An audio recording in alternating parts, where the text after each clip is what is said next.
بسم الله الرحمن الرحیم. زما پاکستانیانو ورونو بیګا په دې سوشل میډیا باندې او په میډیا باندې زمونږ د وزیر اعظم صاحب شهباز شریف هغې څه د کشمیر چې کوم وزیر اعظم دی د پی ټي آی نو په هغې پسې څه خبرې کړې وي نو هغه هم پسې بیګا وی چې یاره به زه داسې وزیر اعظم خپل داسې ډاکو او داسې غل وزیر اعظم زه خپل نوکر نه ساتم. نو په هغې باندې شهباز شریف زمونږ سی ډي ای چې کوم دی او د کشمیر وزیر اعظم چې کوم د سینټورس مارکیټ چې کوم دی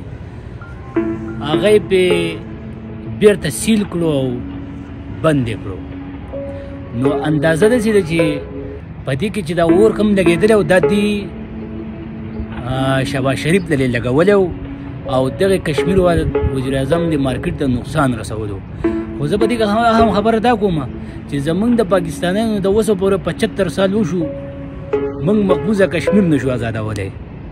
او ته اوس چې آزاد کشمیر چې کم خلک دی ته دا تنګې نو که سبا دو دغلته بغاوت شروع کړي او دغه شروع کړي د دې به ذمهوار څوک نو خبره یې وکړه تاسو یو بل ته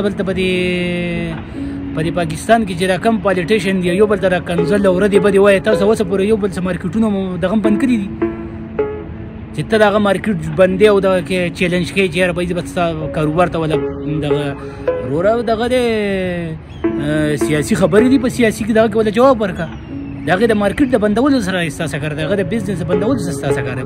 مطلب دا دی چې هغه سره دشمن ګڼي چې یاره کشمیری وزیر اعظم چې کوم دی دا زما دشمن دی نو که سبا دغلته کشمیریان بغاوت شروع کړي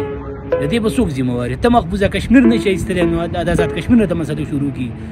نو باید دې دی وزیر اعظم دې کم از کم د دې که دا هر چا دا شی کړي زر د زره دی ولا مارکیټ آزاد کړي سینټورس چې کوم دی